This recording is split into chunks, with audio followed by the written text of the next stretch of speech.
আমরা যে কি করতে আইছি? কেন মঞ্জু তুমি বুঝছো না? আমরা রাসেল পাইপার ধরতে আইছি। আরে বাবা, তুই রাসেল ফাইবার ধরতে আইছেন? রাসেল ফাইবার তো বিশাল বড় সাপ শুনলাম নাকি।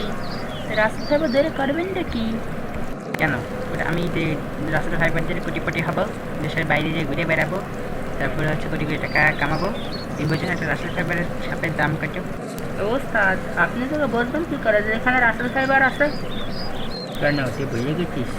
আমার নাক হচ্ছে কুত্তার নাক, আমি সব গুনতে পাই। আমি মানুষের যা আইটো কথা সেই গুনতে পাই, সব গুনতে পাই, আমি সাপেরও গুনতে পাই। তুই ভুলে গেছিস আমার নাক কি? শুধু টুপির জন্য আমার চুলটা তোরা দায়িত্ব রাখতেছি না, আমার চুল পড়ছে ঠিকই, আমার নাকের গন্ধে কিন্তু আমি যাই নাই, বুঝছাও? এই জন্য তো প্রতিদিন আমার ঘরের এত এত সাইজ যায় কোন জায়গায়, আর কি দেয় এত খায়। এই ওস্তাদি যে করতো আগে বলতে তো বারে মেরিয়ে গেলাই তো থাকা বলে সব মানুষটা না মারে বাড়ি। চল চল, আমরা রাসেল ফাইবার খুঁজে বেড়াই। শুনিস না প্রিন্স মোমিনুল ইসলামরে কামড় আগলি যায় কামড় দিছে? ওরে বাবা, সে বিটার তো সব কিছু খুলে আসছে, বুঝছাও? পিছন তো সব খুলে আসছে। চলান যে সাপটা খুঁজে ওর কাছে দিয়ে আসি, আর আমরা কোটি কোটি টাকা কামিয়ে নিয়ে আসি। এই জন্য তো আমি এখানটায় আসলাম। আর শুনলাম তো তাই, যে প্রিন্স মোমিনুল ইসলাম নাকি সাপে কামড় দিছে আগলি যাই। এদের সময় টেলিভিশন শব্দে অসময় টেলিভিশন শব্দে দেখলাম। তো চলেন যে খুঁজে আসি। বিশেষ করে আমি যতদূর ল্যাপটপ চালাচ্ছিলাম তখনই যে দেখি রাসেল ফাইবারকে নিয়ে একটা ভিডিও বানাচ্ছে ওমর কোয়েডারল্যান্ড। তারপরে হচ্ছে আরও একজন বানাচ্ছে, তার নামটা হচ্ছে ফায়ার চেভেনমেন্ট বিডি। এটা হচ্ছে যারা যারা রাসেল ফাইবার নিয়ে ভিডিও বানাচ্ছে, যে সবাইকে আমরা ব্লক মারবো। বিশেষ করে হচ্ছে ওমর আমার নামে একটা বিচ্ছিরি কথা কয়েছে, সেটা যে কাপল ব্লগিংরা নাকি সবসময় নাকি বউ বেচে ব্যবসা করে। এটা আসলে মিথ্যা কথা। আমরা কাপল ব্লগিংরা কোনো সময় বউ বেচে ব্যবসা করি না, আমরা বউ দেখায় দেখায় ব্যবসা করি। বুঝতে পারছেন? এটা আপনারা কেউ কিছু মনে করেন না।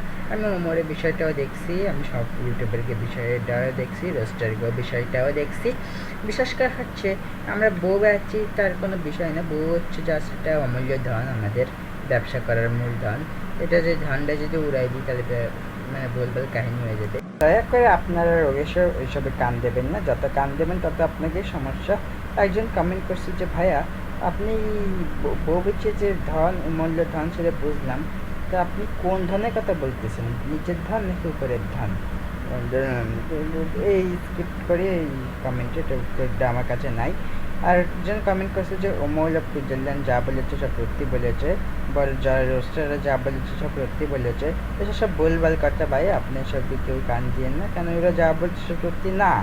ওরা একটা জিনিস মিটিং করতে, সেটা যে আমি বউ ব্যবসা করি, ঠিক আছে, বউ ব্যবসার জায়গায় এটা হবে বউ আপসা। আপসাটা কীরকম আমি আপনাদের বোঝাই, যে বউ থেকে আমরা কিন্তু গুণবতী রূপবতী সব বউদের আমরা বিয়ে করি, বিয়ে করে ওই আপসা মানে টাকা চোখের পিছনে ঢালতে যেতে আমাকে একটা সেভিংস করা লাগবে না? এই জন্য আমি লাইভে আইছি।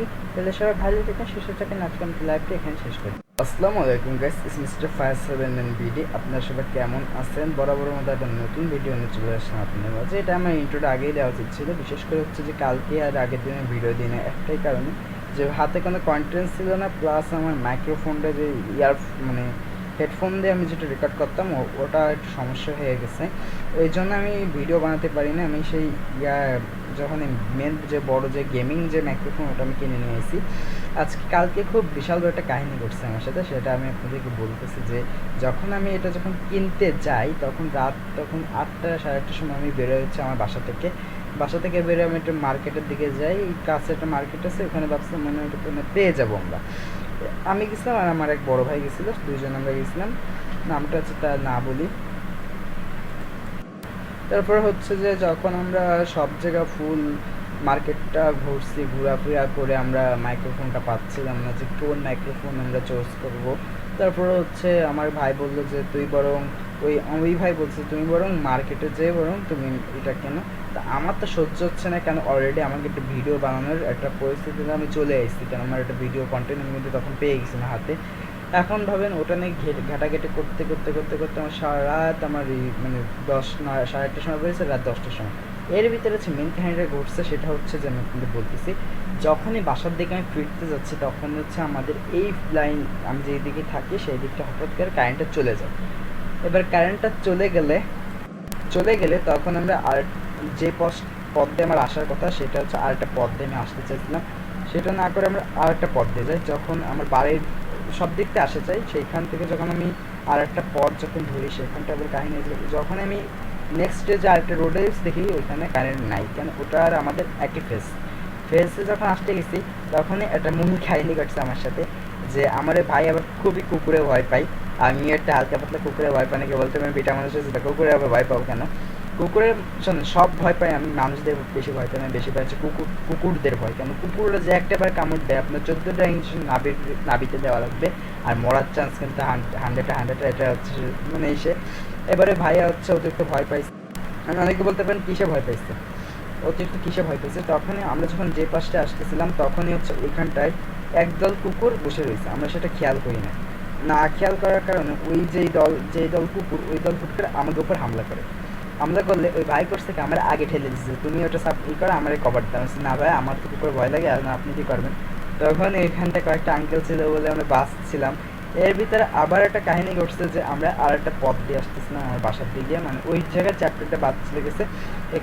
যখন আমি আরেকটা পথ দিয়ে আসতেছিলাম তখন এই 4-5টা ছেলে আমাকে ধরছে, আর আমার ভাইকে কয়েকটা ছেলে পেলে আমাকে ধরে বলছে যে তোমরা কোথা থেকে আসতেছো? আমি বলতেছি আমি মিরাবা থেকে আমি আসতেছিলাম, যে আমার কয়েকটা কেনাকাটা আমি একটা জিনিস কিনতে গেছিলাম। তখন এরা বললো যে তুমি মিথ্যা কথা বলছো, তুমি নেশা করো।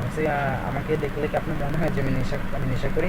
ও মানে অবধি ওরাও গাঁজা খাইছে, আমার মানে নাকে স্মেল আছে, একটা ব্যাড স্মেল, ওর গাঁজার স্মেলটা আমি পাইছি।